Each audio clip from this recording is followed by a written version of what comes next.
بلکہ دراصل یہ ابر وہ عذاب ہے جس کی تم جلدی کر رہے تھے۔ یہ ہوا کا طوفان ہے جس میں دردناک عذاب چلا آ رہا ہے، جو اپنے رب کے حکم سے ہر چیز تباہ کر ڈالے گا۔ Hi guys, welcome back to my channel, this is Reactopedia, اور آج ہم ایک ایسا ویڈیو دیکھنے والے ہیں جو کہ ایک ایسی قوم کے بارے میں ہے جو کہ اپنے وقت کی سب سے طاقتور قوم مانی جاتی ہے، لیکن ان کے ساتھ ایسا ہوا کہ وہ قوم اللہ کی ایسی نافرمانیوں کے اندر، ایسے فتنوں کے اندر انوالو ہو گئی جس کی وجہ سے اللہ نے اس قوم کے اندر اپنا ایک پیغمبر بھیج دیا جو ان کے پاس جا کے ان کو حق کی دعوت دے رہے تھے، لیکن جب اس قوم نے اپنے پیغمبر کی بات کو بھی ٹھکرا دیا، بالآخر اللہ نے ان کے اوپر ایک ایسا عذاب نازل کر دیا کہ وہ پوری دنیا کے لیے عبرت کا نشان بن گئے۔ تو یس، آج ہم ایک ویڈیو قوم عاد کے بارے میں دیکھنے والے ہیں اور حضرت ہود علیہ السلام کے بارے میں دیکھنے والے ہیں، جو کہ کافی حیرت انگیز ہونے والا ہے۔ So without wasting any further time, let's get into the video and see what is there in the video.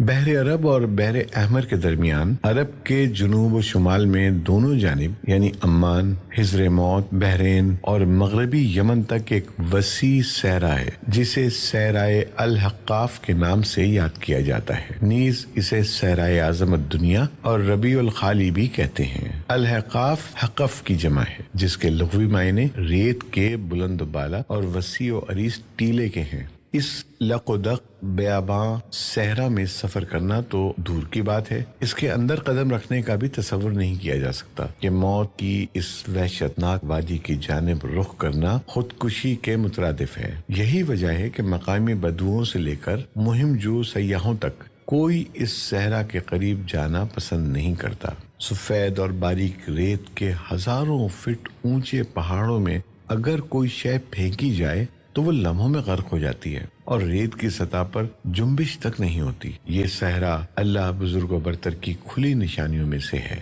اور اہل دنیا کے لیے جائے عبرت بھی۔ الحقاف نامی اس بھیانک وادی کو دیکھ کر یہ گمان بھی نہیں کیا جا سکتا کہ یہ کسی زمانے میں دنیا کا سب سے زیادہ سرسبز و شاداب علاقہ تھا، جہاں بے شمار پھلوں اور پھولوں کے وسیع باغات، ٹھنڈے پانی کے چشمے، آبشاریں اور بلند و بالا عمارتیں تھیں، جس میں دنیا کی سب سے زیادہ طاقتور، مالدار اور شاندار تمدن رکھنے والی قوم عاد آباد تھی۔ یہ دنیا کے سب سے زیادہ قداور اور زوراور انسان تھے۔ اتنے طاقتور لوگ اللہ نے پھر پیدا نہیں کیے، جیسا کہ اللہ تعالیٰ نے قرآن کریم میں فرمایا، ان جیسی کوئی قوم اور ملکوں میں پیدا نہیں کی گئی۔ الفجر آیت نمبر 8۔ حضر موت اور نجران کے درمیانی علاقے الحقاف میں قوم عاد کے، جسے قوم ارم بھی کہا جاتا ہے، 13 قبائل آباد تھے۔ قوم عاد کے الحقاف میں رہنے سے متعلق قرآن کریم میں اللہ تعالیٰ سورہ احقاف آیت 21 میں فرمایا، ہود کو یاد کرو جب کہ اس نے اپنی قوم کو احقاف میں ڈرایا۔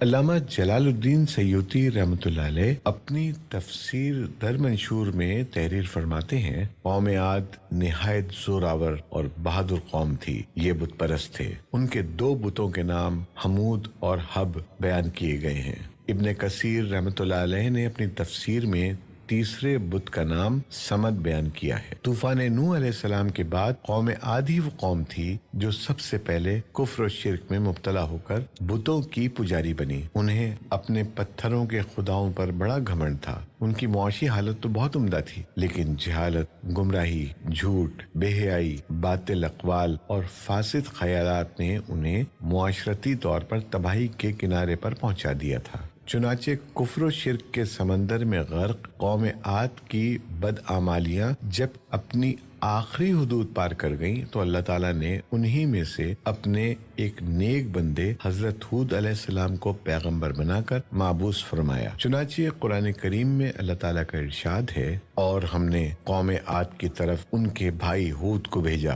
انہوں نے کہا بھائیوں اللہ ہی کی عبادت کرو، اس کے سوا تمہارا کوئی معبود نہیں، کیا تم ڈرتے نہیں؟ تو ان کی قوم کے سردار جو کافر تھے کہنے لگے تم ہمیں کم عقل نظر آتے ہو اور ہم تمہیں جھوٹا خیال کرتے ہیں۔ انہوں نے کہا میری قوم مجھ میں حماقت کی کوئی بات نہیں ہے، بلکہ میں رب العالمین کا پیغمبر ہوں، میں تمہیں اللہ کا پیغام پہنچاتا ہوں اور تمہارا امانت دار خیر خواہ ہوں۔ کیا تم کو اس بات سے تعجب ہوا ہے کہ تم میں سے ایک شخص کے ہاتھ تمہارے پروردگار کی طرف سے تمہارے پاس نصیحت آئی تاکہ وہ تمہیں ڈرائے؟ اور یاد تو کرو جب اس نے تم کو قوم نوح کے بعد سردار بنایا اور ڈیل ڈول میں تم کو پھیلاؤ زیادہ دیا، بس اللہ کی نعمتوں کو یاد کرو تاکہ نجات حاصل کرو۔ وہ کہنے لگے کیا تم ہمارے پاس اس لیے آئے ہو کہ ہم صرف ایک اللہ ہی کی عبادت کریں اور جن کو ہمارے باپ دادا پوچھتے چلے آئے ہیں ان کو چھوڑ دیں؟ بس اگر تم سچے ہو تو ہم کو جس عذاب کی دھمکی دیتے ہو اس کو ہمارے پاس لے آؤ۔ ہود علیہ السلام نے کہا تمہارے پروردگار کی طرف سے تم پر عذاب اور غضب کا نازل ہونا مقرر ہو چکا ہے، کیا تم مجھ سے ایسے ناموں کے بارے میں جھگڑتے ہو جو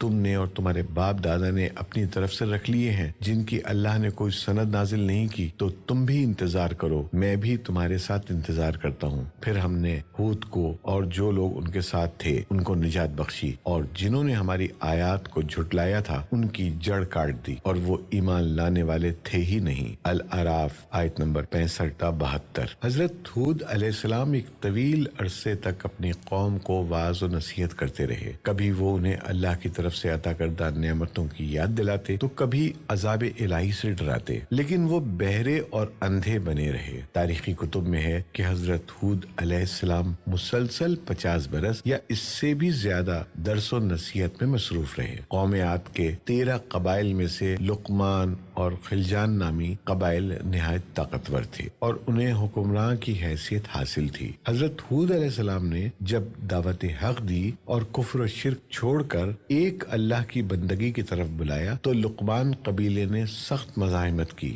اور حضرت ہود علیہ السلام کے دشمن ہو گئے۔ اس کے برعکس دوسرے قبیلے خلجان نے حضرت ہود علیہ السلام کی باتوں پر غور و خوض کیا اور ان میں سے اکثر جلد ہی آپ علیہ السلام کی دعوت کو قبول کر کے ایمان لے آئے۔ حضرت ہود علیہ السلام نے اپنی قوم کو راہ حق پر گامزن کرنے کی ہر ممکن کوشش کی، مگر قوم نے ان کی دعوت قبول کرنے سے انکار کر دیا، تو بالآخر انہوں نے بارگاہ الہی میں مدد کے لیے دست دعا دراز کیے، جسے قرآن کریم نے سورۃ المومنون آیت نمبر 39 میں یوں بیان کیا۔ نبی علیہ السلام نے دعا کی کہ اے پروردگار، انہوں نے مجھے جھوٹا کہا ہے پر تو میری مدد فرما۔ اللہ نے اپنے نبی علیہ السلام کی فریاد کے جواب میں فرمایا، جو کہ سورہ مومنون آیت 40 میں ہے، اے نبی یہ بہت جلد اپنے کیے پر پچھتانے لگیں گے۔ اللہ تعالیٰ نے اپنے نبی علیہ السلام کی دعا قبول فرمائی اور قوم عاد پر عذاب کی ابتدا ہو گئی۔ بادلوں کے فرشتوں کو حکم دیا کہ اب بارش نہ برسائی جائے، چشموں کے فرشتوں کو حکم دیا کہ ان کے ٹھنڈے میٹھے اور شفاف پانی سے لبریز چشموں اور آبشاروں کو خشک کر دو۔ چنانچہ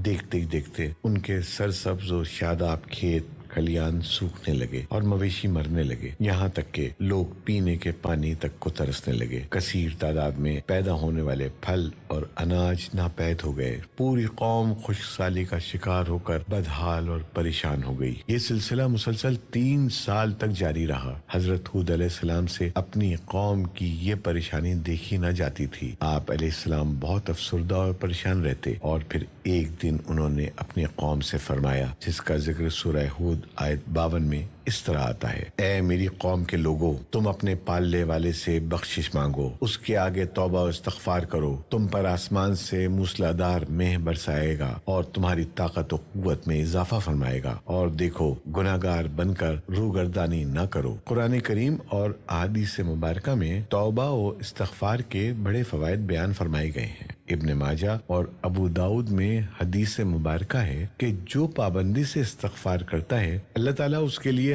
ہر فکر سے کشادگی اور ہر تنگی سے راستہ بنا دیتا ہے، اور اسے ایسی جگہ سے روزی دیتا ہے جو اس کے وہم و گمان میں بھی نہیں ہوتی۔ بہرحال حضرت ہود علیہ السلام کے لاکھ سمجھانے کے باوجود اس قوم پر کوئی اثر نہ ہوا، بلکہ نہایت ڈٹائی کا مظاہرہ کرتے ہوئے کہنے لگے کہ ہم محض تیرے کہنے پر اپنے آباء و اجداد اور اپنے ان معبودوں کو کیوں چھوڑ دیں؟ قرآن کریم نے سورہ الہود میں اسے یوں بیان فرمایا ہے: اے ہود، تم ہمارے پاس کوئی دلیل تو لائی نہیں، اور ہم صرف تمہارے کہنے سے نہ اپنے معبودوں کو چھوڑنے والے ہیں اور نہ تم پر ایمان لانے والے، بلکہ ہم تو یہ سمجھتے ہیں کہ ہمارے کسی معبود نے تمہیں آصف زدہ دیوانہ کر دیا ہے۔ قوم عاد کے سردار حجاز مقدس میں عذاب الہی کے ابتدائی مراحل ہی میں خشک سالی نے قوم عاد کی حالت ابتر کر دی، چنانچہ ان کے سرداروں اور دانشوروں نے اس سے نجات پانے کے لیے مختلف تدابیر پر غور و خوض شروع کر دیا۔ یہ بات بڑی حیران کن ہے کہ پچھلی قوموں کو جب کبھی کوئی مشکل آ گھیرتی تو وہ اس سے نجات کے لیے حجاز مقدس کا سفر کرتے اور بیت اللہ شریف میں جا کر اللہ کے آگے آہوزاری کرتے، یعنی کافر قوتیں بھی اس حقیقت کو تسلیم کرتی تھیں کہ اس ارض و سما میں ایک لافانی قوت موجود ہے، لیکن اس کے باوجود جب نبی علیہ السلام اور رسول علیہ السلام یہ بات کہتے تو ان کی عقل پر پردہ پڑ جاتا۔ قوم عاد کے سرداروں نے بھی یہی فیصلہ کیا کہ قوم کے سرکردہ افراد بیت اللہ شریف جا کر اندھیکے خدا کے سامنے فریاد کریں۔ چنانچہ مختلف قبائل کے سرداروں اور دیگر اہم افراد پر مشتمل 70 افراد کا ایک وفد حجاز مقدس روانہ ہوا۔ اس زمانے میں مکہ مکرمہ پر قوم عمالیق کی حکمرانی تھی، جس کا سردار معاویہ بن بکر تھا، اور معاویہ کی والدہ قوم عاد سے تعلق رکھتی تھی۔ ویسے بھی معاویہ بن بکر قوم عاد کی شان و شوکت سے بڑا مرعوب تھا، چنانچہ اس نے وفد کی بڑی خاطر مدارات کی اور اسے بڑے عزت و احترام سے اپنے یہاں ٹھہرایا۔ تبری کی روایت ہے کہ اس وفد میں 2 افراد مرشد بن سعد اور لقمان بن لقیم صاحب ایمان اور حضرت ہود کے پیروکار تھے۔ غالباً ان کا تعلق قبیلہ خلجان سے ہوگا۔ ان دونوں کے علاوہ باقی سب کافر اور بت پرست تھے۔ معاویہ نے ان کے اعزاز میں رقص و سرور کی محافل کا اہتمام کیا اور تقریباً 1 ماہ تک یہ لوگ اپنے آنے کا مقصد فراموش کر کے عیش و عشرت اور شراب و شباب کی محافل میں مدہوش رہے۔ جب ان کا قیام طویل ہو گیا تو معاویہ بن بکر کو ان کے واپس جانے کی فکر لاحق ہوئی۔ کافی سوچ بچار کے بعد اس کے ناچنے گانے والیوں کے ذریعے چند اشعار کی صورت میں انہیں ان کے آنے کے مقصد کی یاد دہانی کروائی، جس پر وفد کو ہوش آیا۔ تاریخی کتب میں درج ہے کہ اس موقع پر وفد میں شامل مرشد اور لقمان نے ایک بار پھر انہیں سمجھانے کی کوشش کی کہ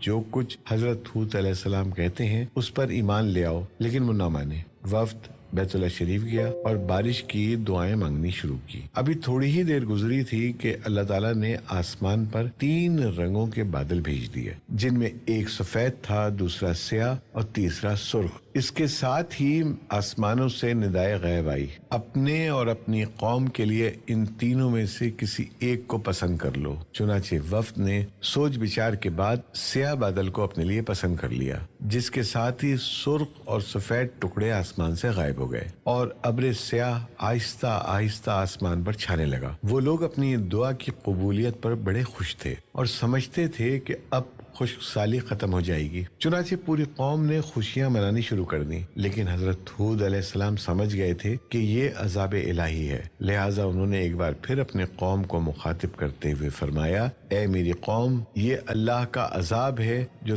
تم پر نازل ہوا چاہتا ہے۔ پھر انہوں نے اللہ تعالیٰ کا فرمان انہیں سنایا جو سورہ الاحقاف آیت 24 میں ہے: نہیں، بلکہ دراصل یہ ابر وہ عذاب ہے جس کی تم جلدی کر رہے تھے، یہ ہوا کا طوفان ہے جس میں دردناک عذاب چلا آ رہا ہے، جو اپنے رب کے حکم سے ہر چیز تباہ کر ڈالے گا۔ حدیث شریف میں آتا ہے کہ اماں عائشہ صدیقہ رضی اللہ تعالیٰ عنہا نے حضور نبی کریم صلی اللہ علیہ وسلم سے پوچھا: یا رسول اللہ صلی اللہ علیہ وسلم، لوگ تو بادل دیکھ کر خوش ہوتے ہیں کہ اب بارش ہوگی، لیکن آپ صلی اللہ علیہ وسلم کے چہرے پر اس کے برعکس تشویش کے آثار نظر آتے ہیں۔ آپ صلی اللہ علیہ وسلم نے فرمایا: عائشہ، اس بات کی کیا ضمانت ہے کہ اس بادل میں عذاب نہیں ہوگا۔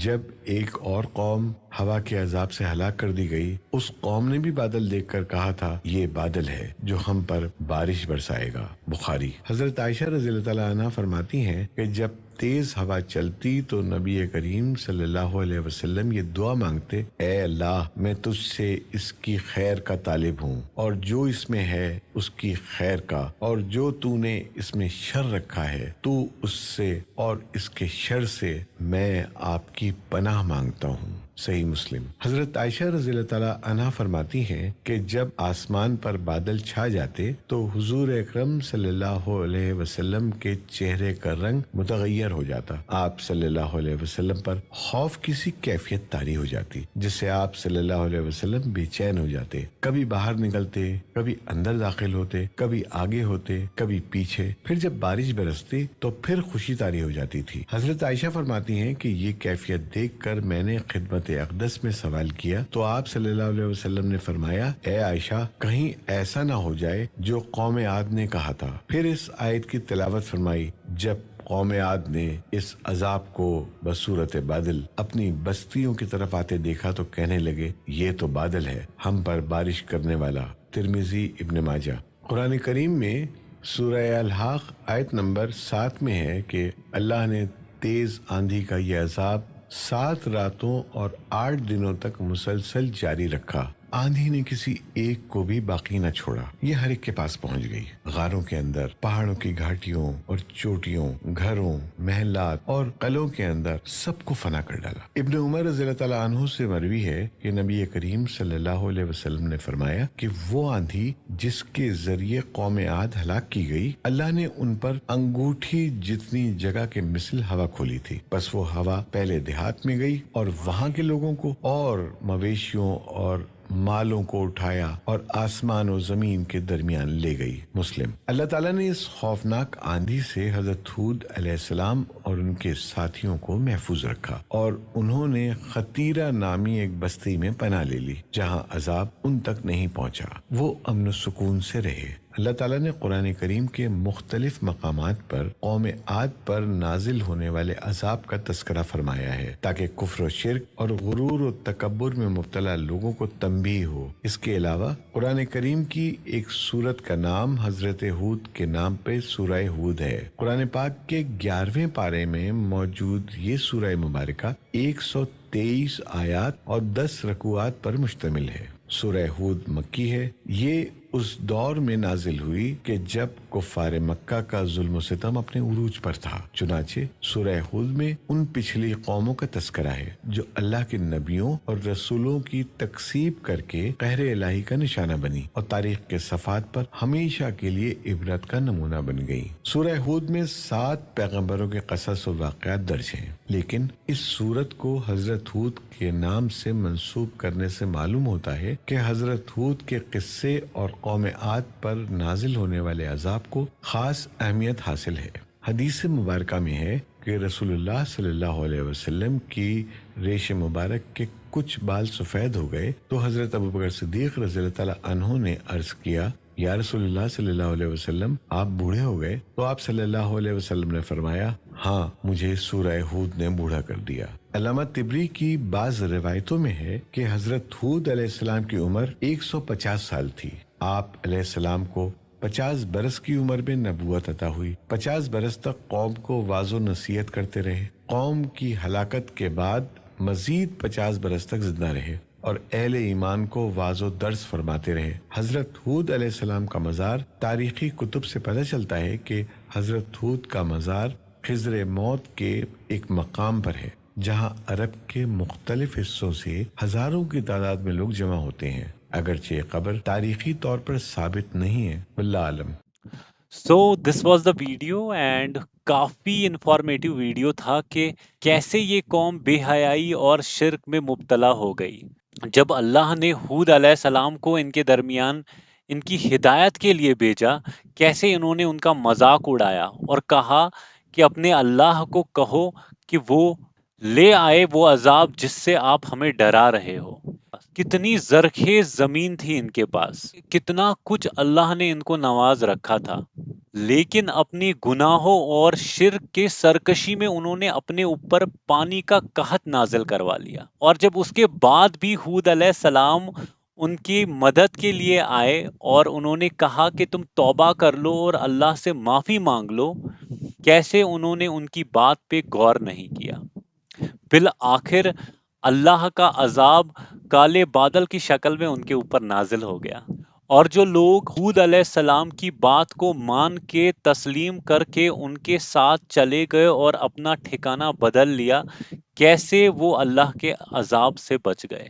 صحیح میں کتنا خطرناک منظر ہوا ہوگا وہ، جب وہ کالے بادل ان کے اوپر منڈرائے ہوں گے اور ان کی ایکسپیکٹیشن ہوتی کہ ان کالے بادلوں میں سے اب بارش ہوگی، لیکن ان کو یہ نہیں پتا تھا یہ کالے بادل اللہ کے طرف سے ان کے اوپر مسلط کیا ہوا عذاب ہے، اور کیسے وہ ہوا کے جھونکے ان کے گھروں کو تباہ کر دیا اور کچھ بھی باقی نہیں چھوڑا۔ اور صحیح میں یہ پہلی بار سنا ہے میں نے کہ اللہ کے نبی کالے بادلوں کو دیکھ کتنے بے چین ہو جاتے تھے، اور کتنی پیاری دعا اللہ کے نبی مانگا کرتے تھے ایسے منظر میں کہ اے اللہ، اس میں جو خیر آپ نے رکھا ہے آپ ہمیں وہ خیر عطا کر دیجئے، اور جو اس کے اندر آپ نے شر رکھا ہے اس شر سے ہم آپ کی پناہ مانگتے ہیں۔ اللہ ہم سب کو ہدایت سے نوازے اور اپنے کاموں کو کرتے وقت ایسی ایسی پیاری دعاؤں کو مانگ کے کام کو شروع کرنے کی توفیق عطا فرمائے۔ So yes, that's it for today, and I'll be back very soon with a different video. Till that time, please do take care of yourself, and please remember me in your dua, and please like, share and subscribe to this channel. Allah Hafiz.